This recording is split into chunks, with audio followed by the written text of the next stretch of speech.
Hello दोस्तों, स्वागत है आपके अपने चैनल पर। आज हम ओवर पावर एमसी वाले मानवा के चैप्टर 60 से 80 तक की पूरी कहानी आसान भाषा में देखेंगे। अगर आपने पिछला पार्ट नहीं देखा है तो चैनल पर जाकर उसे भी देख सकते हैं। वीडियो पसंद आए तो लाइक और चैनल को सब्सक्राइब जरूर करें। तो चलिए शुरू करते हैं। चौंक कर इम्प्रेस ने तुरंत एक डिफेंसिव गोल्डन लाइट छोड़ दी। ये चीज क्या है और इतनी तेज क्यों है? एक विशाल रोशनी की किरण उसके पास से जिप करती हुई निकल गई। उसका मोमेंटम इतना ज्यादा था कि 90 लेवल की पावर हाउस होने के बावजूद अगर वो उससे टकरा जाती तो तुरंत खत्म हो जाती। ये सोचकर कि उस पर हमला हुआ है, उसने तुरंत अपनी तलवार निकाल ली, लेकिन जल्द ही उसे एहसास हुआ कि उसके पास इसका विरोध करने की कोई पावर नहीं है। अपना शौक दबाते हुए उसने चिल्लाकर कहा, कौन है? अपनी पहचान बताओ। इतना कहकर उसने अपनी तलवार से वार किया और एक शक्तिशाली स्वॉर्ड एनर्जी की वेव पैदा की। लेकिन वो आकृति एक पल के लिए भी नहीं रुकी और सीधे आगे बढ़ती रही। इम्प्रेस उस दिशा को घूरती रह गई और खुद से बुदबुदाई, कितना स्ट्रांग। ये शक्तिशाली व्यक्ति कौन है? वो दिशा ब्लैक सोल हॉल की तरफ है। तभी उसके मन में एक ख्याल आया, क्या ये वही किंग ऑफ हेल हो सकता है? वो रहस्यमयी पावर हाउस जिसने एक ही पंच में ब्लड क्लाउड टावर को नष्ट कर दिया था। एक ऐसा अस्तित्व जो 10वें लेवल से भी ऊपर है। इम्प्रेस तुरंत उसके पीछे दौड़ी, ये जानने के लिए उत्सुक कि आखिर ये व्यक्ति कौन है। दूसरी तरफ एक घाटी में लोगों का एक समूह टेलीपोर्टेशन सर्कल के सामने इंतजार कर रहा था। कुछ ही पलों बाद एक दाढ़ी वाला आदमी सर्कल के सामने प्रकट हुआ। शोंग यांगयांग मिंग के साथ मौजूद सभी लोग तुरंत एक घुटने पर बैठ गए और एक साथ बोले, हेवनली किलर को प्रणाम। सख्त चेहरे के साथ हेवनली किलर ने सिर हिलाया और फिर शोंग यांगयांग मिंग को भीड़ के बीच से लेकर आगे बढ़ा। इस समय जोंग यांगयांग मिंग के अंदर भावनाओं का सैलाब उमड़ पड़ा। क्या यह ब्लैक सोल हॉल का मुख्यालय हो सकता है? लेकिन सामने के विशाल दरवाजे और आसपास की सजावट काफी नई लग रही थी, शायद पिछले 30 से 40 सालों में बनाई गई थी। अगर उसका अनुमान सही था तो ब्लैक सोल हॉल के बारे में कुछ गड़बड़ थी, क्योंकि उसकी जानकारी के अनुसार ब्लैक सोल हॉल का अस्तित्व 40 सालों से कहीं ज्यादा पुराना होना चाहिए था। जैसे ही दरवाजे धीरे धीरे खुले और दोनों अंदर गए, हेवनली किलर ने जोंग यांगयांग मिंग को लगभग जमीन पर फेंक दिया। फिर हाथ जोड़कर सम्मान से बोला, मेरे लॉर्ड, मैं ग्रेट फ्लेम डायनेस्टी से शोंग यांगयांग मिंग को ले आया हूं। वो आदमी हल्का सा मुस्कुराया, लगता है तुमने अर्थली किलर से कहीं ज्यादा तेजी से काम किया। रास्ते में कोई परेशानी तो नहीं हुई? हेवनली किलर ने समझाना जारी रखा, मेरे लॉर्ड, इस आदमी की पत्नी जनरल जोंगली हांग ने बहुत जल्दी प्रतिक्रिया दी। वो एम्प्रेस जी रुआन के साथ शहर से बाहर उसे खोजने निकल गई थी। दुर्भाग्य से उन्हें हमारे छिपे हुए शॉर्ट डिस्टेंस टेलीपोर्टेशन सर्कल्स पर शक हो गया। उस आदमी ने संतोष से सिर हिलाया, बहुत अच्छा, शानदार काम। ये कुछ भयावह दिखने वाला आदमी और कोई नहीं बल्कि ब्लैक सोल हॉल का मास्टर बाय चिंगान था। जोंग यांगयांग मिंग ने जाहिर तौर पर उसका नाम सुन रखा था और अनायास उसका नाम पुकार बैठा। तुम्हारा धैर्य और साहस काफी अच्छा है, लॉर्ड जोंग। एक महिला बोली जो ब्लैक सोल हॉल के कुछ एग्जीक्यूटिव्स को लीड कर रही थी। वो मुस्कुराई, मैं जानना चाहती हूं कि तुम्हारा साहस बाकी लोगों से ज्यादा है या नहीं। जोंग यांगयांग मिंग बिल्कुल नहीं डरा। ऐसा लगता है इस बार मेरे मौके बहुत खराब है और शायद मैं वापस नहीं जा पाऊंगा। तो ऐसा ही सही, मैं तो बस एक मामूली मिनिस्टर ऑफ रेवेन्यू हूं। मरने से पहले ब्लैक सोल हॉल की ऐसी भव्यता देख लेना भी बेकार यात्रा नहीं है। तभी बाय चिंगान आखिरकार बोला, मिनिस्टर जोंग, इतने निराश क्यों हो? हम ब्लैक सोल हॉल वाले समझदार लोग हैं। हमने तुम्हें यहां सिर्फ एक मामले पर चर्चा करने के लिए बुलाया है और कुछ नहीं, बस प्रिंस सीन की स्थिति को बनाए रखने में मदद करने के लिए। इसके अलावा हम चाहते हैं कि तुम सीन के साथ मिलकर एम्प्रेस जी रुआन की गतिविधियों पर नजर रखो। शांग मिंग कुछ पल के लिए रुक गया। एम्प्रेस पर नजर रखूं? आखिर तुम लोग क्या योजना बना रहे हो? प्रिंस सीन तो बस एक साधारण व्यक्ति है, उसे सुरक्षित रखने को लेकर तुम लोग इतने चिंतित क्यों हो? बाय चिंगलिंग ने हाथ के पीछे से हंसते हुए कहा, हम क्या करने वाले हैं और लू आओ यिन के खिलाफ क्यों काम कर रहे हैं, ये जानना तुम्हारे लिए जरूरी नहीं है। ये सुनकर शांग मिंग को एहसास हुआ कि ब्लैक सोल हॉल वो बाहरी शक्ति नहीं थी जो लू आओ यिन के साथ मिलकर काम कर रही थी। लेकिन वे एम्प्रेस पर नजर क्यों रखना चाहते थे? उस जानकारी का क्या महत्व था? उसे चुप देखकर बाय चिंगान ने पूछा, तो मिनिस्टर जोंग, तुम्हारा क्या जवाब है? मैं तुम्हारी बहुत इज्जत करता हूं। तुम जानते हो, अच्छे मौके को पहचानना चाहिए। मौत के लिए तैयार होते हुए जोंग यांगयांग मिंग ने दांत भींच लिए। मैं तो बस एक गरीब विद्वान था। स्वर्गीय सम्राट की कृपा से ही मुझे आज का पद मिला और वर्तमान एम्प्रेस भले ही वो नाम की शासक हो, लेकिन मैंने उसे बचपन से बड़ा होते देखा है। वो मेरी भतीजी जैसी है। क्या तुम्हें सच में लगता है कि मैं अपने ही परिवार के साथ विश्वासघात करूंगा? बाय चिंगान हंस पड़ा, तुम्हारे अंदर हिम्मत है, लेकिन दुर्भाग्य से हमारी दुनिया में हिम्मत सबसे बेकार चीज है। सूफू, मिनिस्टर जोंग को दिखाऊं कि तुम क्या कर सकते हो। सूफू नाम का आदमी मुस्कुराया, ठीक है। पलक झपकते ही सूफू का शरीर बदल गया और वो जोंग यांगयांग मिंग के सामने पहुंच गया। उसने उसके पेट पर जोरदार मुक्का मारा। फिर उसने एक अजीब, मोटा और बड़ा कीड़ा निकाला। जबरदस्ती जोंग यांगयांग मिंग का मुंह खोलकर उसे अंदर ठूंस दिया। काम खत्म होने के बाद उसने लापरवाही से जोंग यांगयांग मिंग को जमीन पर फेंक दिया। उल्टियां करते हुए भी जोंग यांगयांग मिंग सिर्फ बेबसी से महसूस कर सकता था कि वो कीड़ा उसके पेट के अंदर और गहराई तक जा रहा है। क्रूर मुस्कान के साथ सूफू बोला, इसे सेंट स्निफिंग इंसेक्ट कहते हैं। ये एक बहुत दिलचस्प जहर है। अब ये तुम्हारे शरीर में परजीवी बन चुका है। 3 दिनों के अंदर अगर तुमने उस खास खुशबू को नहीं सूंघा तो ये कीड़ा तुम्हारे अंदरूनी अंगों को खा जाएगा। इसके पेट के पैर तुम्हारे मांस में घुसकर तुम्हारा खून चूसेंगे। तुम्हारी जिंदगी मौत से भी बदतर हो जाएगी। तो मिनिस्टर जोंग, अब क्या कहते हो? बस इस अगरबत्ती को जलाने के लिए मान जाओ। तुम्हारे शरीर से ऐसी गंध निकलेगी जिससे सेंट स्निफिंग इंसेक्ट नफरत करता है, और फिर ये तुम्हें परेशान नहीं करेगा। उसके बाद जोंग यांग मिंग दर्द से कांपते हुए जमीन पर पड़ा रहा, लेकिन उसने कभी दया की भीख नहीं मांगी। वहां मौजूद लोग उसकी सहन शक्ति की तारीफ किए बिना नहीं रह सके। इतनी यातना के बावजूद उसने एक भी चीख नहीं निकाली। सिर्फ सूफू ही शर्मिंदगी में गरज उठा, ये असंभव है। तुम चीख क्यों नहीं रहे? क्या तुम्हें दर्द महसूस नहीं हो रहा? कुछ समय बाद बाई चिंगान ये जानने के लिए उत्सुक हो गया कि जोंग यांग मिंग जिंदा है या मर चुका है। वो उसे पुकारे बिना नहीं रह सका। जोंग यांग मिंग ने दांत भींच लिए। उसके चेहरे की नसें उभर आई।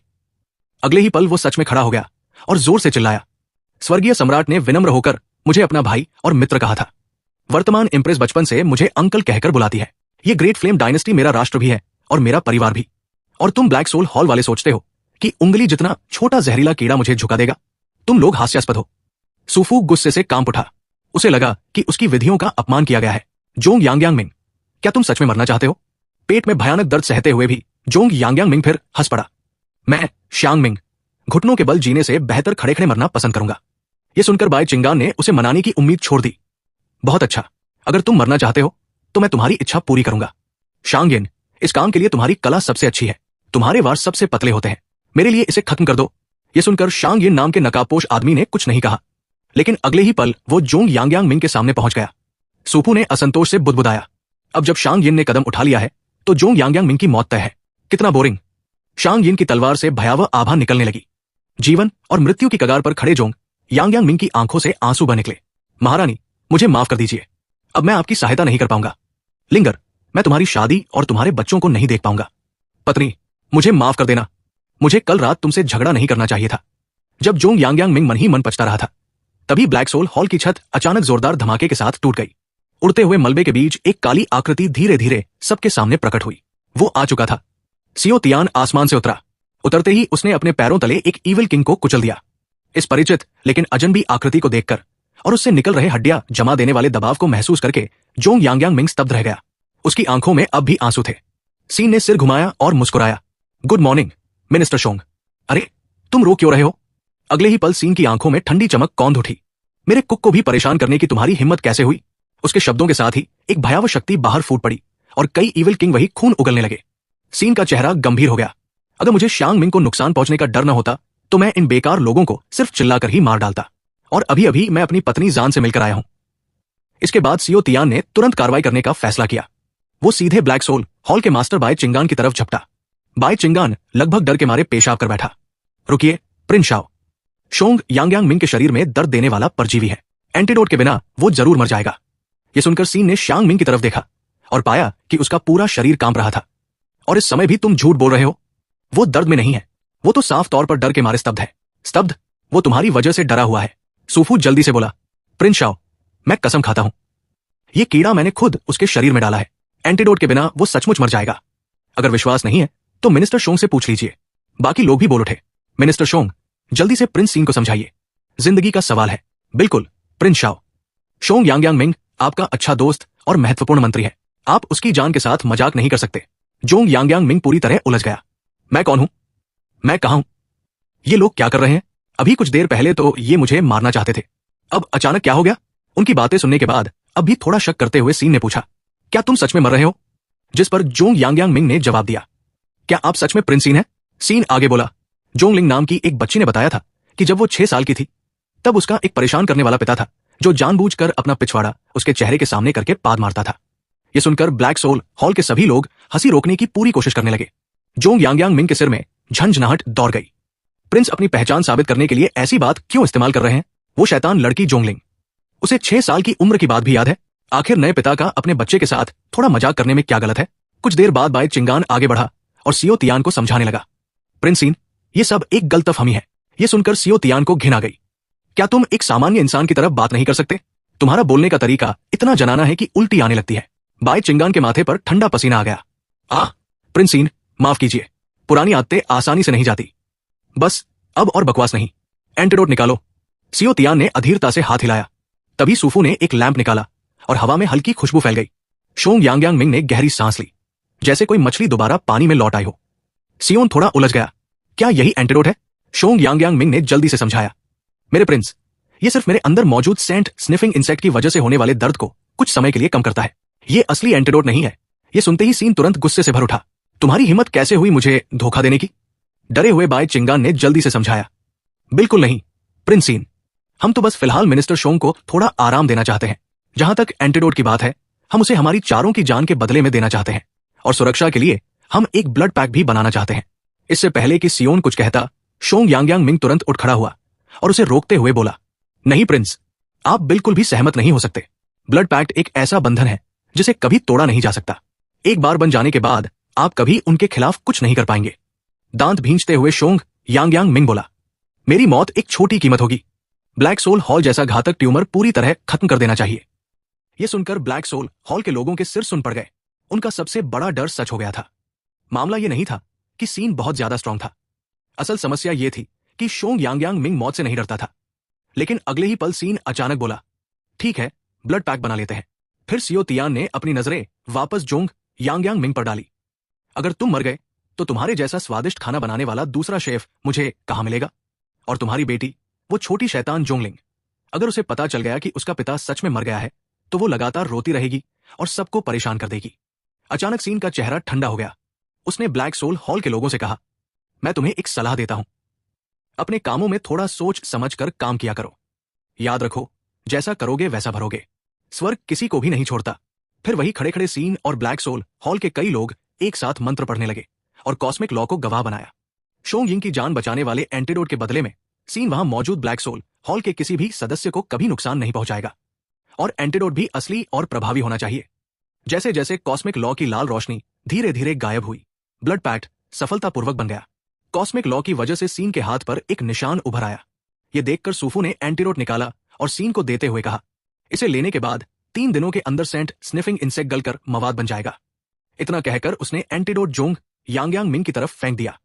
फिर सियोन ने ठंडी आवाज में उन्हें चेतावनी दी, उम्मीद करता हूं कि तुम लोग इस मौके की कद्र करोगे। अपना ख्याल रखना। इतना कहकर सियोन और जोंग यांगयांग मिंग रोशनी की एक चमक के साथ वहां से चले गए। बाय चिंगान और उसके लोगों ने आखिरकार राहत की सांस ली। आखिरकार वो आदमी चला गया।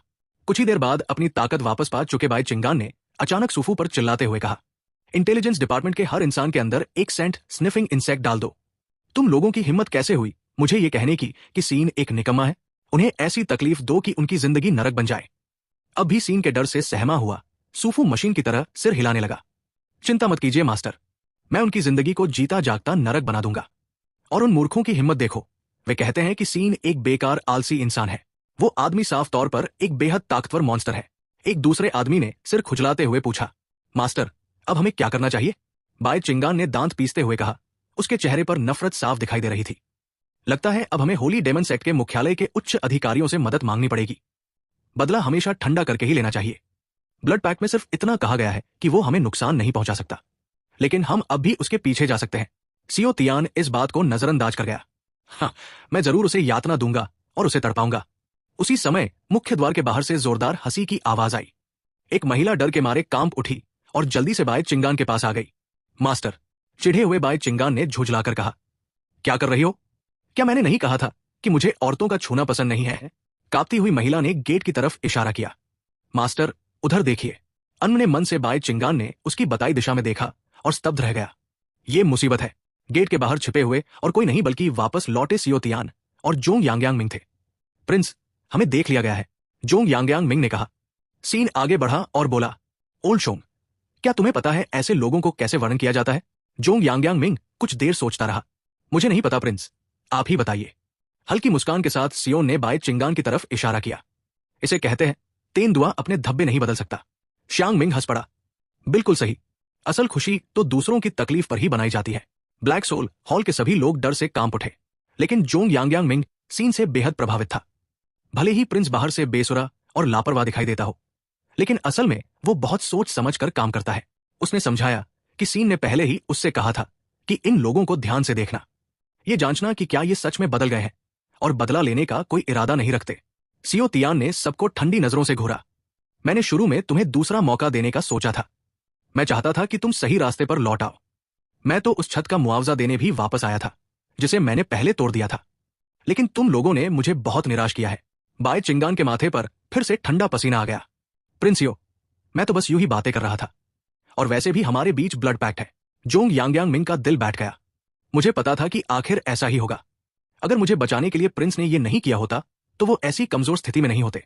ब्लैक सोल हॉल के बाकी लोग भी माहौल शांत करने की कोशिश करने लगे। प्रिंस शाओ, मास्टर सही कह रहे हैं, ये सब एक गलतफहमी है। आखिर हमारे बीच ब्लड पैक्ट है। और ज्यादा हिम्मत पकड़ते हुए बाय चिंगान ने कहा, अगर तुमने हमें छूने की भी कोशिश की तो स्वर्ग और पृथ्वी के नियम ढह जाएंगे और सारे जीव चींटियों की तरह महत्वहीन हो जाएंगे। झुंझलाए हुए सीन ने जवाब दिया, तुम लोग सच में सुधार से परे हो। इतनी देर बाद भी तुम्हें पश्चाताप करना नहीं आया, और ऊपर से इतनी बनावटी बातें करते हो। जैसा मैंने सोचा था, ब्लैक सोल हॉल के तुम लोग शुरू से ही मेरे खिलाफ साजिश रच रहे थे।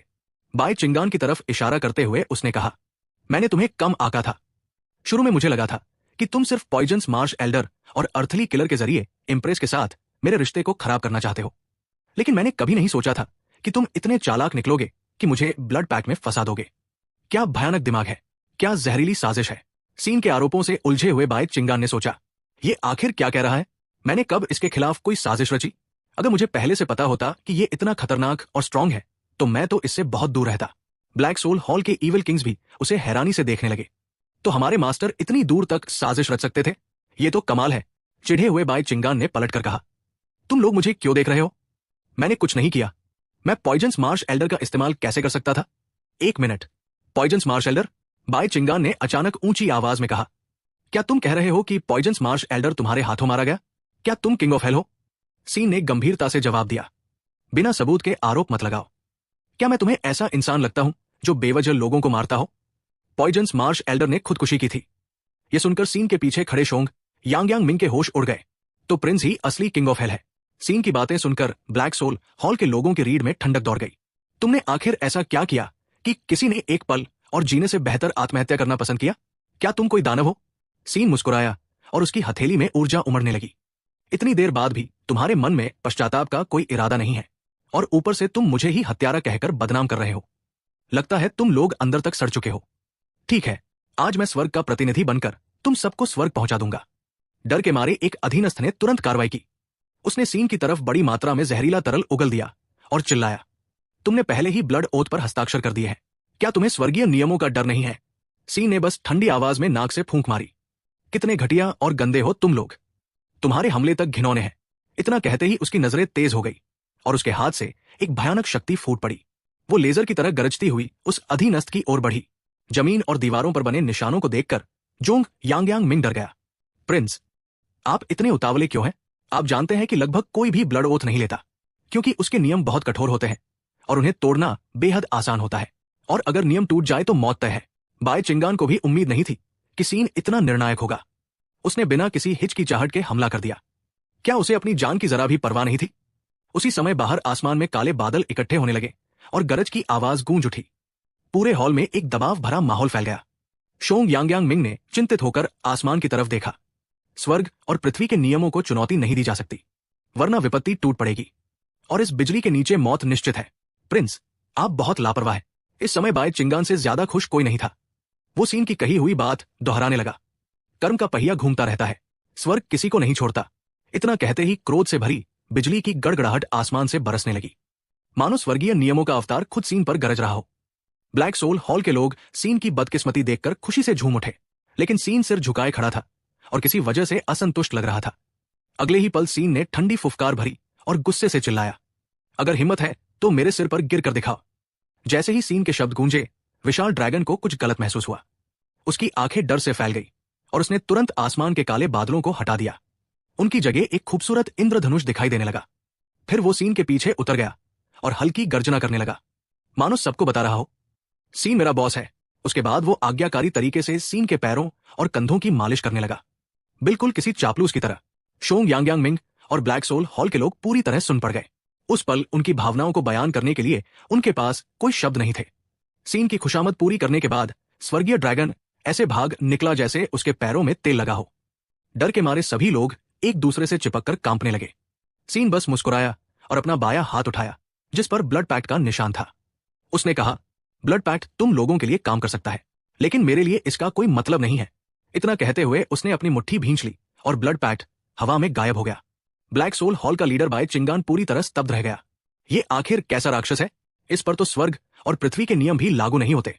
उसने बिना देर किए तुरंत घुटनों के बल बैठकर कहा, प्रिंस, मुझे अपनी गलती का एहसास हो गया है। कृपया इस बार मेरी जान बख्श दीजिए। मुझे सच में पछतावा है। सीन ने सिर हिलाया। सच में? मुझे यकीन नहीं है। बाय चिंगान तुरंत खुशामदी चेहरा बनाकर बोला, प्रिंस, मैं एक बहुत बड़ा रहस्य जानता हूं। सी ने बीच में ही उसे रोक दिया। जरूरत नहीं, मैं सुनना नहीं चाहता। तुम जैसे लोग जो हर जगह तबाही मचाते हैं और अंधाधुंध हत्या करते हैं, मरने के ही लायक हो। मैंने पहले ही तुम्हें मौका देकर अपनी समझदारी के खिलाफ काम किया था, लेकिन मैं दिल का नरम इंसान हूं। तुम लोगों ने कई साल मेहनत करके अपनी ताकत हासिल की है, इसलिए मैं तुम्हें आखिरी मौका देता हूं। ऐसा करते हैं, मैं 3 तक गिनूंगा और तुम लोग मुझे अपनी जिंदगी का एक अच्छा काम बताओगे। अगर तुम्हारे पास ऐसा कुछ है तो इसका मतलब अभी भी तुम्हारे अंदर उम्मीद बाकी है। यह सुनकर वे लोग एक दूसरे को देखने लगे। ये सीन तो बस एक सीधा साधा बेवकूफ है। बस थोड़ी खुशामद कर दो और हमारी जान बच जाएगी। जोंग यांगयांग मिंग बेचैन हो उठा। प्रिंस, ये ठीक नहीं लगता। ये लोग दया के लायक नहीं है। सियो तियान बस मुस्कुराया। मिनिस्टर शोंग, ऐसी सोच खतरनाक है। दुनिया पहले ही अंधेरी और कठिन है। अगर हम जैसे ताकत रखने वाले लोग भी उन्हें रोशनी अपनाने का मौका नहीं देंगे तो अंधेरे को चीरकर रोशनी आखिर कब आएगी? क्यों ना उन्हें एक मौका दिया जाए? तो क्या तुम तीनों तैयार हो? 3। उन तीनों की आंखें फटी रह गई। रुको, क्या इसे गिनती 1 से शुरू नहीं करनी चाहिए थी? इससे पहले कि वे कुछ समझ पाते, सियो तियान ने हमला कर दिया। तुम लोग सच में बहुत जिद्दी हो। मैंने तो 3 भी बोल दिया, फिर भी तुम कुछ नहीं बोले। लगता है मैं जरूरत से ज्यादा आशावादी था। लेकिन चिंता मत करो, मैं तुम्हें खुले में मरने नहीं दूंगा। इतना कहते ही उनके पीछे एक ब्लैक होल प्रकट हुआ और सभी को निकल गया। फिर उसने ताली बजाई और अफसोस से बोला, इतनी ताकत होने का क्या फायदा अगर तुम लोगों को अच्छाई के रास्ते पर ही न ला सको। जैसे ही शोंग यांगयांग मिंग की जान बची, उसने तुरंत कहा, प्रिंस, अगर आप ब्लैक सोल हॉल को पूरी तरह खत्म कर दें तो ग्रेट फ्लेम डायनेस्टी का दक्षिणी क्षेत्र कई सालों तक शांत रहेगा। सीन चुपचाप उसकी तरफ मुड़ा। देखा, अभी अभी मैंने अपनी ताकत दिखाई और तुमने तुरंत मुझे काम पर लगा दिया। शोंग यांगयांग मिंग शर्मिंदा हो गया। खैर, जो सक्षम होता है जिम्मेदारी भी उसी की ज्यादा होती है। सी ने गहरी सांस ली। तुम लोग जो काबिल लोगों का शोषण करते हो, सच में तुम्हारे पास दिल नहीं है। अगर मेरी पत्नी को मेरी असली ताकत के बारे में पता चल गया तो क्या मैं दिन रात काम में ही नहीं फंसा रहूंगा? नहीं, मैं अपनी ताकत बिल्कुल उजागर नहीं कर सकता। उसने जोंग यांगयांग मिंग की तरफ मुड़कर कहा, मैं तुम्हें चेतावनी देता हूं, वापस जाकर मेरी ताकत के बारे में किसी को मत बताना। जोंग यांगयांग मिंग कुछ कहना चाहता था, लेकिन सीन मुस्कुराते हुए बोला, अगर तुमने मुंह खोला तो मैं शोंग ली स्वांग को तुम्हारी जोंग मेंशन में छिपाई गई 167 गुप्त धन की जगहों के बारे में बता दूंगा और हर रात चुपके से तुम्हें किसी वेश्यालय में ले जाऊंगा। फिर जोंगली स्वांग को वहां तुम्हें पकड़ने दूंगा। यह सुनकर शोंग यांगयांग मिंग डर के मारे कांप उठा। प्रिंस, क्या आप सच में इतनी खतरनाक बातें कह सकते हैं? ठीक है, मैं कुछ नहीं कहूंगा। प्रिंस, मेरी बेटी और लिंगर का क्या? और ब्लैक सोल हॉल का क्या होगा? सियो तियान ने हाथ उठाकर उसे बीच में ही रोक दिया। जोंगलिंग और बाकी लोग पहले से ही मेरी स्थिति के बारे में जानते हैं और मैंने उनसे इसे गुप्त रखने का वादा लिया है। जहां तक ब्लैक सोल हॉल की बात है, मेरे साथ चलो। दोनों मुख्य हॉल से बाहर निकल गए। तभी शोंग यांगयांग मिंग को एहसास हुआ कि मुख्य हॉल को छोड़कर ब्लैक सोल हॉल का बाकी हिस्सा खंडहर बन चुका था। यहां क्या हुआ? सीन मुस्कुराया। जब मैं पहले यहां पहुंचा था तब मैं बहुत तेजी से आया था। हवा का दबाव बहुत ज्यादा था और गलती से इमारतों की ऊंचाई कम हो गई। और जहां तक उन लोगों का सवाल है, शायद रास्ते में ही दबकर मर गए होंगे। शायद ये उनके बुरे कर्मों का फल है। शोंग यांगयांग मिंग मन ही मन सोचने लगा, क्या अजीब तरह का कर्मफल है ये। कुछ देर बाद दोनों एक ऐसी जगह पहुंचे जो बाकी जगहों के मुकाबले काफी सुरक्षित थी और एक विशाल रेसे सील की गई थी। सियो तियान ने हाथ बढ़ाया और हवा को पंजे की तरह पकड़ लिया। अगले ही पल जोरदार धमाके के साथ दरवाजा उड़ गया। अंदर का स्थान घनी स्पिरिचुअल एनर्जी और चमकदार रोशनी से भरा हुआ था। संभवतः ये वही जगह थी जहां ब्लैक सोल हॉल अपनी लूटी हुई संपत्ति रखता था। अंदर घुसते ही जोंग यांगयांग मिंग स्पिरिट स्टोन से भरे कमरे को देखकर स्तब्ध रह गया। सियो तियान ने तुरंत अपने सिस्टम पपी को इन चीजों की कीमत का हिसाब लगाने के लिए बुलाया, लेकिन उसकी हैरानी का ठिकाना नहीं रहा जब पपी ने जवाब दिया, सिस्टम अभी अपग्रेड हो रहा है और अस्थायी मेंटेनेंस की आवश्यकता है। सीन तुरंत नाराज हो गया। इतनी सी बात भी नहीं संभाल सकते? फिर तुम्हारा क्या फायदा? बेहतर होगा कि अभी तुम्हें खत्म ही कर दूं। डर के मारे पपी ने तुरंत अपग्रेड रोक दिया। ब्लैक सोल हॉल के खजाने की कुल कीमत 32 मिलियन स्पिरिट स्टोन्स है। क्या अब मैं अपग्रेड और मेंटेनेंस जारी रखूं? हाँ, जारी रखो। Thank you master. और सिस्टम दोबारा मेंटेनेंस मोड में चला गया। सीन ने आह भरते हुए जोंग यांगयांग मिंग से कहा, यहाँ की चीजों की कीमत सिर्फ 32 मिलियन स्पिरिट स्टोन से थोड़ी ज्यादा है। मुआवजे के तौर पर यह बस ठीक ठाक है। मैंने नहीं सोचा था कि इतना भव्य दिखने वाला ब्लैक सोल हॉल इतना गरीब होगा। जोंग यांगयांग मिंग ने जल्दी से कहा, प्रिंस, पूरे ग्रेट फ्लेम डायनेस्टी की सालाना टैक्स इनकम सिर्फ लगभग 10 मिलियन स्पिरिट स्टोन्स है। क्या इन्हें राष्ट्रीय खजाने में जमा नहीं कर देना चाहिए? आप मुआवजे की बात क्यों कर रहे हैं? सीन का चेहरा उतर गया। राष्ट्रीय खजाने में क्यों? ये सब ब्लैक सोल हॉल द्वारा हमारी जासूसी करने का मुआवजा है। जोंग यांगयांग मिंग उलझन में पड़ गया। आप क्या कह रहे हैं? आपने तो बाय चिंगान को बुरी तरह बर्बाद कर दिया और वो मर भी चुका है। क्या आप उसे छोड़ने वाले नहीं हैं? सियो तियान ने हाथ बांध लिए और समझाने लगा, इस समय मुझे तुम्हारे जोंग निवास में आराम से शराब पीनी चाहिए थी, खाना खाना चाहिए था और तुम्हारे बनाए हुए व्यंजनों का इंतजार करना चाहिए था, लेकिन उसकी जगह मैं यहां हूं। यह सब ब्लैक सोल हॉल की वजह से हुआ। वे हमारे खिलाफ साजिश कर रहे थे। क्या उन्हें हमें मुआवजा नहीं देना चाहिए? 10 मिलियन स्पिरिट स्टोन्स में से मैं 9 मिलियन रखूंगा और 1 मिलियन तुम्हें मिलेंगे। जोंग यांगयांग मिंग पूरी तरह उलझ गया। प्रिंस, हमारे खिलाफ साजिश करने से आपका क्या मतलब है? सीन ने जवाब दिया, तुम नहीं समझते। समय ही पैसा है, समय ही जीवन है। ब्लैक सोल हॉल ने हमारा समय बर्बाद किया, तो क्या यह हमारे खिलाफ साजिश नहीं हुई? और मुआवजे के अलावा हमारी सेवाओं के लिए कम से कम 10 मिलियन स्पिरिट स्टोन्स और मिलने चाहिए। और ट्यूशन फीस के मामले में मैं नुकसान उठाकर उसे भी 10 मिलियन स्पिरिट स्टोन्स ही मान लेता हूं। और यात्रा खर्च के लिए 5 मिलियन स्पिरिट स्टोन्स उचित है। इसके अलावा तुम्हें अगवा किए जाने से जो मानसिक पीड़ा हुई उसके लिए 2 मिलियन और ज्यादा नहीं है। इस तरह कुल मिलाकर 37 मिलियन स्पिरिट स्टोन्स हुए, लेकिन इस खजाने की कीमत सिर्फ 32 मिलियन स्पिरिट स्टोन्स है। धत तेरे की। ब्लैक सोल हॉल अब भी हम पर 5 मिलियन स्पिरिट स्टोन्स का कर्जदार है। सीन के गुस्से भरे चेहरे को देखकर जोंग यांगयांग मिंग की पूरी दुनिया हिल गई। जो आदमी मर चुका है वो आप पर 5 मिलियन स्पिरिट स्टोन्स का कर्ज कैसे छोड़ सकता है? प्रिंस, आपके हिसाब लगाने का तरीका सच में बेमिसाल है। अपने और जोंग यांगयांग मिंग को रात के कपड़े पहनाने के बाद सीन बहुत संतुष्ट दिखा। वाकई मेरे चुनाव के लायक। ये कपड़े तो ऐसे लग रहे हैं जैसे खास तौर पर भागने के लिए बनाए गए हों। ठीक है, एक पल इंतजार करो, मैं यहां का सारा मामला साफ कर देता हूं। इतना कहकर सियो तियान के शरीर से अचानक शक्ति फूट पड़ी। उसने कोई हरकत भी नहीं की और नीचे का पूरा महल कांपने लगा। एक पल में रेत से आसमान भर गया, जमीन धंस गई और ब्लैक सोल हॉल की सारी इमारतें धरती के अंदर समा गई। जोंग यांगयांग मिंग स्तब्ध रह गया। प्रिंस, आप आखिर कितने स्ट्रांग हैं? आप किस रियल में हैं? क्या आप 10वें लेवल से भी ऊपर हैं? सीन ने ईमानदारी से जवाब दिया, मेरा कोई रियल नहीं है, मेरे पास तो स्पिरिचुअल एनर्जी भी नहीं है। क्या तुमने ध्यान नहीं दिया? जोंग यांगयांग मिंग को थोड़ी देर से यह बात समझ आई। वास्तव में प्रिंस एक साधारण इंसान की तरह लगते हैं, लेकिन आप इतने स्ट्रांग क्यों हैं? सीन ने कहा, मेरी ताकत थोड़ी खास है और लगातार बढ़ती रहती है। मैं खुद भी नहीं जानता कि मैं कितना ताकतवर हूं, लेकिन सौभाग्य से मेरा कंट्रोल बहुत अच्छा है, वरना ग्रेट फ्लेम डायनेस्टी कब की नष्ट हो चुकी होती। यह सुनकर जोंग यांगयांग मिंग के सिर में डर से झंझनाहट दौड़ गई। प्रिंस जैसी ताकत रखने वाले इंसान के लिए यह कोई मुश्किल काम नहीं लगता। अगर मैं थोड़ा और स्ट्रांग होता तो क्या मुझे इतनी आसानी से अगवा किया जा सकता था? यह सोचकर जोंग यांगयांग मिंग ने मुट्ठी भींच ली और पूछा, प्रिंस, क्या आप मुझे कल्टीवेशन के बारे में कुछ मार्गदर्शन दे सकते हैं? सीन हैरान रह गया। तुम कल्टीवेशन करना चाहते हो? मुझे याद है शानिंग ने कहा था कि तुम्हें कल्टीवेशन में ज्यादा दिलचस्पी नहीं है। तुम अपना पूरा ध्यान ग्रेट फ्लेम डायनेस्टी के मामलों पर लगाते रहे हो। शांग मिंग गंभीर हो गया। प्रिंस की ताकत देखने के बाद मेरे विचार बदल गए हैं।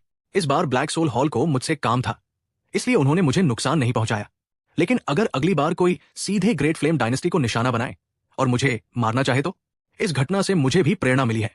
अगर मैं ऊपर से कमजोर दिखाई दूं और जो लोग मुझे नुकसान पहुंचाना चाहते हैं उन्हें सामने आने दूं, तो क्या मैं एक ही वार में उन सबको खत्म नहीं कर सकता? चेहरे पर मुस्कान लिए जोंग यांगयांग मिंग अपनी बात समझाने लगा। सीन पूरी तरह निरुत्तर रह गया। यह आदमी कितना चालाक है, मूर्ख बनने का नाटक करके बुद्धिमानों को फंसाने की योजना बना रहा है। सियो तियान ने सीधे इंकार करने वाला भाव बना लिया। तुम जो करना चाहते हो करो, मुझे इसमें मत घसीटो। मैं तो सिर्फ एक शांत जीवन जीना चाहता था, लेकिन उन्होंने मुझे मजबूर कर दिया। फिर भी तुम्हारे लिए प्रैक्टिस करना अच्छा रहेगा, इससे बहुत सी परेशानियां बच जाएंगी। क्या तुमने अपने एलियस के बारे में सोच लिया है? शोंग यांगयांग मिंग ने उलझन में सिर खुजलाया। एलियस? कौन सा एलियस?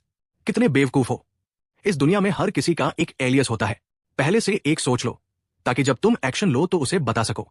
मेरा एक दोस्त था जो टॉयलेट में लोगों पर घात लगाकर हमला करता था। इसी वजह से उसका नाम पड़ा था स्लॉटर ऑफ द रेस्टरूम। इसलिए इस बात को गंभीरता से लो। क्या होगा अगर लोग तुम्हें हेवी कैवलरी कहने लगे? सीन पूरी गंभीरता से बोल रहा था, लेकिन शोंग यांगयांग मिंग उलझन में बुदबुदाया। आपका दोस्त? सियो तियान ने तुरंत उसे रोक दिया। वो मुद्दा नहीं है, मुद्दा तुम्हारा एलियस है। क्या तुमने कोई सोच लिया? ये सुनकर जोंग यिंग की आंखें दृढ़ हो गई। मुझे हेवी कैवलरी कहो। सीन ने अनजाने में उसकी तारीफ कर दी। निर्णायक और मर्दाना। रुको, क्या तुम सच में यही नाम रखना चाहते हो?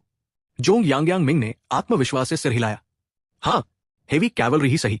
हेवी ग्रेट फ्लेम डायनेस्टी की जिम्मेदारियों के भार का प्रतिनिधित्व करता है। ग्रेट फ्लेम डायनेस्टी का भार और कैवलरी युद्ध के मैदान में धावा बोलने का प्रतीक है। मुझे ये नाम सच में बहुत पसंद है। इसके बाद शोंग यांगयांग मिंग फिर बोला, प्रिंस, क्या आप मेरी एक मदद कर सकते हैं?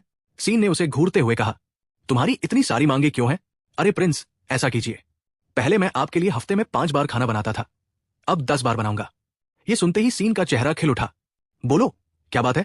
शोंग यांगयांग मिंग ने नीचे पड़े खंडहरों की तरफ इशारा किया। क्या प्रिंस यहां कुछ शब्द लिख सकते हैं? लिखिए, ग्रेट फ्लेम के मामलों में किंग ऑफ हेल का विजय प्राप्त करना तय है, और इसे इतना बड़ा लिखिए कि पूरी घाटी को ढक ले। मैं प्रिंस जैसे छिपे हुए पावर हाउस के नाम का इस्तेमाल करके इन गंदले पानी में हलचल मचाना चाहता हूं। देखते हैं कि हमारी ग्रेट फ्लेम डायनेस्टी पर किसकी नजर है और उनका असली उद्देश्य क्या है। सीन उसे खाली नजरों से देखता रह गया और खुद को टिप्पणी करने से रोक नहीं पाया। तुम सच में बहुत साजिशें रचते हो। लेकिन जैसे ही उसने ये कहा, उसके दिल में अचानक एक झटका सा लगा। वो तुरंत पीछे मुड़ा। ओ नहीं, मेरी पत्नी आ रही है, जल्दी भागो। जमीन पर किंग ऑफ हेल का नाम छोड़ने के बाद उसने जोरदार धमाके के साथ हवा का एक तूफान पैदा किया और तुरंत उड़ गया। क्षितिज में गायब होते हुए प्रिंस को देखकर जोंग यांगयांग मिंग उसकी अपार शक्ति पर हैरान हुए बिना नहीं रह सका। फिर उसने तुलना में एम्प्रेस की स्पीड देखी। वो तो सच में बहुत धीमी थी। कुछ ही पलों बाद गोल्डन लाइट से घिरी हुई एम्प्रेस धीरे से जोंग यांगयांग मिंग के सामने उतरी। उसे सुरक्षित देखकर वो थोड़ी हैरान हुई। अंकल शोंग, आप ठीक है? लेकिन ध्यान से देखने पर वो और भी ज्यादा उलझन में पड़ गई। क्या जोंगली स्वांग ने नहीं कहा था कि आपको सिर्फ अंडरगारमेंट्स में घर से बाहर निकाल दिया गया था? फिर अब आपके शरीर पर हाई ग्रेड स्पिरिचुअल आर्टिफैक्ट कैसे है? इसके बाद एम्प्रेस ने यूं ही अपना सिर घुमाया और अचानक चिल्ला उठी, हे भगवान, ये किंग ऑफ हेल है। जोंग यांगयांग मिंग ने समझाना शुरू किया। महारानी, मुझे मूल रूप से ब्लैक सोल हॉल के झंडे के नीचे मौजूद 6 ईवल्स में से एक हेवनली किलर पांग टोंग ने पकड़ लिया था। बिंग लैंड के अनुसार वे चाहते थे कि मैं प्रिंस को लू आउट यिन से बचाऊं। ध्यान से सुन रही एम्प्रेस ने अपनी भौहें सिकोड़ ली। वो स्पष्ट रूप से उलझन में थी। शोंग यांगयांग मिंग ने आगे कहा, उसी समय किंग ऑफ हेल प्रकट हुआ। वो काले कपड़ों में था और मैं उसका चेहरा साफ नहीं देख पाया। बाय चिंगान और बाकी लोगों को उसी ने मार डाला। उसने न केवल मुझे एंटीडोट दिया, बल्कि ब्लैक सोल हॉल का पूरा खजाना भी मुझे लेने दिया। उसने कहा कि उसे उनमें कोई दिलचस्पी नहीं है। एम्प्रेस के चेहरे पर अविश्वास साफ दिखाई दे रहा था। अगर ऐसा है तो ये किंग ऑफ हेल आखिर चाहता क्या है? ऐसा लगता है कि वो ग्रेट फ्लेम डायनेस्टी की वर्तमान स्थिरता बनाए रखना चाहता है। वो नहीं चाहता कि हम ब्लैक सोल हॉल और ब्लड क्लाउड टावर से प्रभावित हों। महारानी, जरा ध्यान से सोचिए। लू आउट यिन हमेशा से पूरे समर्पण के साथ ग्रेट फ्लेम की सेवा करता आया है, और कुछ साल पहले ब्लैक सोल हॉल ने न सिर्फ ग्रेट फ्लेम को नुकसान नहीं पहुंचाया, बल्कि हमारी तरफ से ब्लड क्लाउड टावर का सामना करने की पहल भी की थी। क्या उनके लक्ष्य एक जैसे नहीं लगते? उनका असली उद्देश्य ग्रेट फ्लेम डायनेस्टी की राष्ट्रीय शक्ति और संसाधनों को बढ़ाना है, ठीक उसी तरह जैसे वध से पहले किसी सुअर को मोटा किया जाता है। शोंग यांगयांग मिंग ने कहा। एम्प्रेस ने सोचते हुए सिर हिलाया। तुम्हारी बातों के आधार पर ऐसा ही लगता है। इसके बाद जोंग यांगयांग मिंग ने वो स्टोरेज रिंग निकाली जो सीन ने उसे दी थी। महारानी, महारानी, ये किंग ऑफ हेल की तरफ से एक उपहार है। उसके अंदर की चीजों को महसूस करने के बाद एम्प्रेस हैरान रह गई। ये तो हाई ग्रेड स्पिरिचुअल आर्टिफैक्ट से भरा हुआ है। किंग ऑफ हेल वाकई बहुत उदार है। लगता है वो सच में चाहता है कि ग्रेट फ्लेम डायनेस्टी समृद्ध हो। लेकिन आखिर उसका असली उद्देश्य क्या है? शोंग यांगयांग मिंग मन ही मन व्यंग्य से सोचने लगा। और क्या उद्देश्य होगा? उसे तो बस अच्छा खाना, शराब और आरामदायक जिंदगी चाहिए, और बाकी किसी चीज की चिंता नहीं करनी। ओह, मुझे शानलिंग से पूछना होगा कि आखिर प्रिंस ने पॉइजन्स मार्श एल्डर को कैसे गुस्से से मार डाला। रिंग को संभाल कर रखने के बाद एम्प्रेस ने शोंग यांगयांग मिंग से कहा, चलो जल्दी वापस चलते हैं। जनरल शोंग और जोंगलिंग तुम्हें लेकर बहुत चिंतित है। थैंक यू, महारानी। जैसे ही शोंग यांगयांग मिंग ने यह कहा, वो एक फोर्स फील्ड से घिर गया। फिर एम्प्रेस उसे साथ लेकर आसमान में उड़ गई। तभी उसे एहसास हुआ कि एम्प्रेस वास्तव में कितनी तेज थी। कुछ ही समय बाद जोंग लीस्वांग और जोंगलिंग चिंता में डूबे हुए आहें भर रहे थे। तभी जोंगलिंग अचानक खड़ी हो गई और जोंग लीस्वांग को हल्का सा मारते हुए बोली, मां, देखो। जोंग लीस्वांग ने उधर देखा और उसकी आंखों में तुरंत आंसू भर आए। उसका मुंह आश्चर्य से खुला रह गया। मेरे पति वापस आ गए। आंखों के नीचे काले घेरे होने के बावजूद हाई ग्रेड स्पिरिचुअल आर्टिफैक्ट्स पहने हुए वो काफी जोश में दिखाई दे रहा था। जोंग लीस्वांग तेजी से आगे बढ़ी और अपने पति को गले लगा लिया। दोनों की आंखों से आंसू बहने लगे। ये सब मेरी गलती है। अगर मैंने कल रात तुमसे झगड़ा नहीं किया होता तो ये सब कभी नहीं होता। नहीं, नहीं, गलती मेरी है कि मैंने तुम्हें गुस्सा दिलाया। जोंग यांगयांग मिंग ने कहा। यह देखकर शान लिंग थोड़ा चिढ़ गई।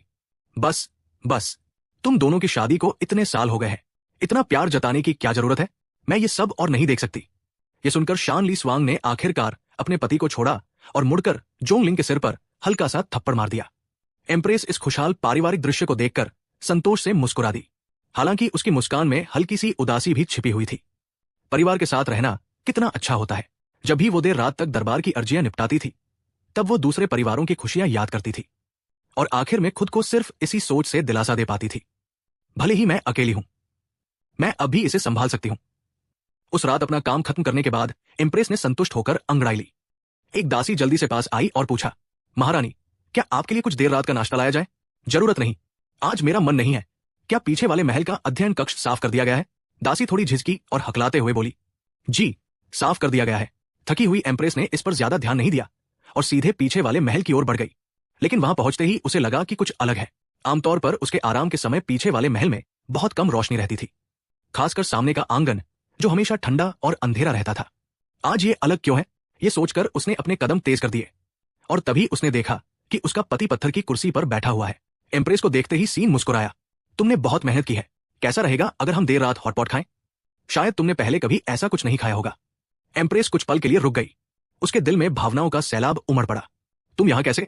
सीन खड़ा हुआ और एम्प्रेस को बैठाते हुए बोला, कमांडर लू ने मुझे बताया था कि जब भी तुम देर रात तक राज्य के काम करती हो, तब तुम्हें थोड़ी देर रात का खाना खाने की आदत है। अकेले खाना खाने में कोई मजा नहीं, इसलिए मैं अपने गांव के कुछ खास व्यंजन लेकर आया हूं, महारानी, आपकी मेहनत का इनाम देने के लिए। इतना कहते हुए सीन ने चॉपस्टिक से मांस का एक टुकड़ा उठाया। हॉट पॉट में हर चीज का अपना अलग पकने का समय होता है। इसे चक्कर देखो। दुर्भाग्य से यहां तिल की चटनी नहीं है, वरना बस एक बार डुबोने से इसकी खुशबू और स्वाद कई गुना बढ़ जाता। सियो तियान ने मांस को ठंडा करने के लिए उस पर फूंक मारी। महारानी, कृपया स्वाद चखिए। एम्प्रेस के गाल लाल हो गए और उसने आज्ञाकारी तरीके से मुंह खोल दिया। ध्यान से चबाने के बाद स्वाद उसकी जीभ पर फैल गया। उसके गाल और भी गुलाबी हो गए। प्रिंस मेरी इतनी अच्छी सेवा कर रहे हैं, मैं बहुत खुश हूं। तुम इनाम के हकदार हो। सी ने उत्सुकता से पूछा, महारानी मुझे क्या इनाम देना चाहेंगी? एम्प्रेस ने भी उसी उत्साह से उसकी ओर देखा। मैं तुम्हें मुझे दोबारा खिलाने का मौका देती हूं। सीन मुस्कुराया, महारानी, एक पल इंतजार कीजिए। इस बार जो मांस मैं आपके लिए पका रहा हूं, उसे खास ध्यान की जरूरत है, इसलिए आपको थोड़ा इंतजार करना होगा। एम्प्रेस चुपचाप सीन को व्यस्त देखती रही। उसके मन में एक सुखद एहसास पैदा हुआ। अकेले न होना कितना अच्छा है। दोनों खाते पीते और बातें करते हुए खुशी खुशी हॉटपॉट का आनंद लेते रहे। पता ही नहीं चला और रात काफी गहरी हो गई। आखिरकार पेट भर जाने के बाद सीन ने अपनी चॉपस्टिक नीचे रख दी। वो खड़ा हुआ और बोला, महारानी, बहुत देर हो गई है, अब मुझे चलना चाहिए। जैसे ही उसने ये कहा, उसके हाथ की रिंग चमक उठी और मेज पर रखा सारा सामान तुरंत गायब हो गया। सीन जाने ही वाला था कि अचानक एम्प्रेस बोली, इतनी परेशानी क्यों? यही रुक जाओ और आराम करो। यह सुनकर सीन का दिल जोर से धड़क उठा। उसने मुड़कर एम्प्रेस की तरफ देखा। वो मुस्कुरा रही थी और उसकी आंखें शरद ऋतु के पानी की तरह चमक रही थी। ऐसा लग रहा था कि आज की रात फिर बेचैनी भरी होने वाली है। आधी रात को सीन बिस्तर पर लेटा हुआ था, जबकि एम्प्रेस सीधी बैठकर ध्यान कर रही थी। सीन मन ही मन बुदबुदाया, तो उसने मुझे यहां सिर्फ उसे ध्यान करते हुए देखने के लिए बुलाया है? लेकिन उसका ध्यान करने का तरीका वाकई कुछ अलग है। समय बीतता गया और सीन को नींद आने लगी। आधी नींद की हालत में वो अचानक चौंक कर जाग गया। ये आखिर क्या है? एक विशाल और शानदार ड्रैगन एम्प्रेस के चारों ओर घूम रहा था, जिससे वो और भी ज्यादा प्रभावशाली लग रही थी। थोड़ा जलन महसूस करते हुए सियो तियान ने सोचा, मैं कल्टीवेशन क्यों नहीं कर सकता? मुझे भी ऐसे शानदार इफेक्ट चाहिए।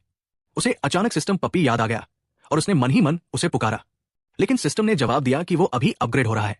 बेचैन होकर सीन ने सोचा, अभी तक अपग्रेड पूरा क्यों नहीं हुआ? ये सुनते ही पपी ने तुरंत अपग्रेड रोक दिया। माफ कीजिए मास्टर, मैं आपकी क्या सेवा कर सकता हूं? सी ने एम्प्रेस के चारों ओर घूम रहे ड्रैगन की ओर इशारा किया। क्या मुझे भी ऐसे लाइट इफेक्ट मिल सकते हैं? पपी ने समझाया, मास्टर, ये सिर्फ लाइट इफेक्ट्स नहीं है, ये एम्परर ड्रैगन एनर्जी और रॉयल पर्पल एनर्जी है जो ज़ीरुआन को घेरे हुए हैं। ये बेहद दुर्लभ और सम्मानित ऊर्जाएं हैं जो मानव जाति की वैध वंशावली से संबंधित है। सीन के चेहरे पर तिरस्कार उभर आया। मानव जाति की वैध वंशावली, क्या ये इतनी खास है? पपी ने जवाब दिया, मास्टर, ब्रह्मांड में हजारों दुनिया है। हर दुनिया की अपनी परंपराएं और अपनी जातियां हैं, और उन हजारों दुनियाओं में ज़ीरुआन की वंशावली सबसे शुद्ध और सबसे वैध मानी जाती है। अब जाकर सीन गंभीर हुआ। हजारों दुनिया और मानव जाति की वैध वंशावली इतनी शक्तिशाली है, तो क्या हम जिस दुनिया में हैं, वो भी उन मुख्य दुनियाओं में से एक है? नहीं मास्टर, जिस दुनिया में आप हैं, उसे सदर्न वाइल्डरनेस वर्ल्ड कहा जाता है। ये हजारों दुनियाओं में सबसे गरीब, सबसे वीरान और सबसे कमजोर दुनियाओं में से एक है। यह सुनकर सीन पूरी तरह निरुत्तर रह गया। तो मैं सबसे घटिया जगह पर हूं। ठीक है, वापस जाकर अपना अपग्रेड पूरा करो। इसके बाद उसने मूर्खतापूर्ण मुस्कान के साथ एम्प्रेस की तरफ देखा। किसने सोचा था कि मेरी किस्मत इतनी अच्छी होगी। दूसरी दुनिया में बुलाया गया और मुझे पत्नी के रूप में एक एम्प्रेस मिली, और उसके पास तो गोल्डन लेजेंडरी पोटेंशियल भी है। उसी समय एम्प्रेस ने अचानक आंखें खोल दी और उसकी तरफ देखा। घबराकर सीन ने तुरंत चेहरा दूसरी तरफ घुमा लिया। उसका चेहरा लाल हो गया और वो हकलाते हुए बोला, मैं सिर्फ देख रहा था, कुछ कर नहीं रहा था। उसकी प्रतिक्रिया देखकर इम्प्रेस प्यार से हंस पड़ी। फिर उसने हाथ हिलाकर अपना ध्यान समाप्त कर दिया। कमरे की रोशनी धीमी हो गई और चारों तरफ हल्का अंधेरा छा गया। ठीक है, अब आराम करते हैं, इतना कहकर वो लेट गई। सियो तियान भी चुपचाप सिर हिलाकर उसके साथ लेट गया। कुछ समय बाद तारों से भरे आसमान के नीचे गहरी नींद में सो रहे सियो तियान को इम्प्रेस ने हल्के से चूम कर जगा दिया। अलग होते हुए उसने धीरे से कहा, मैं अपने वादे से पीछे नहीं हटती। जब मैंने कहा था कि मैं तुम्हें इनाम दूंगी, तो यूं ही अपनी बात नहीं बदलूंगी। बस थोड़ा देर हो गया। सीन का चेहरा लाल हो गया और उसके दिमाग में सिर्फ एक ही बात घूम रही थी, क्या मेरी पहली किस ऐसे ही चली गई। इसके बाद वो एम्प्रेस के और करीब आया और उसके कान में फुसफुसाया, क्या अब भी तुम्हें नींद आएगी। उधर दूसरी तरफ काले कपड़े पहने लोगों का एक समूह जमीन पर लिखे हुए शब्दों को देखकर स्तब्ध था। ब्लैक सोल हॉल और ब्लड क्लाउड टावर ऐसे ही बिना किसी निशान के गायब हो गए। एल्डर वुहाब ने तिरस्कार से कहा, बाय चिंगान सच में बेकार था, इतनी सी बात भी नहीं संभाल पाया। ये सुनते ही उसके साथ आए दो काले कपड़े पहने लोग नाराज हो गए। वुहाब, हम सब एक ही नाव में हैं। ब्लैक मास्टर मर चुका है, अब उसकी बुराई करने से क्या फायदा, खासकर तब जब वो किंग ऑफ हेल जैसे ताकतवर इंसान से लड़ते हुए मरा। वो एक मर्द की तरह मरा। लेकिन अगले ही पल वुहाब गुस्से से चिल्लाया, बकवास। उसके गुस्से के साथ ही एक तेज हमला बिजली की तरह निकला और उनमें से एक आदमी के माथे को भेद गया। बाकी लोग सदमे में उसे घूरने लगे। क्या ये वही वुहाब है जो मरने से डरता था। वो तो सिर्फ एक छोटे से विभाग का एल्डर है, फिर उसका हमला इतना तेज और शक्तिशाली कैसे हो सकता है। कांपते हुए उनमें से एक ने सावधानी से पूछा, क्या क्या आप 9वें रैंक तक पहुंच चुके हैं। County magistrate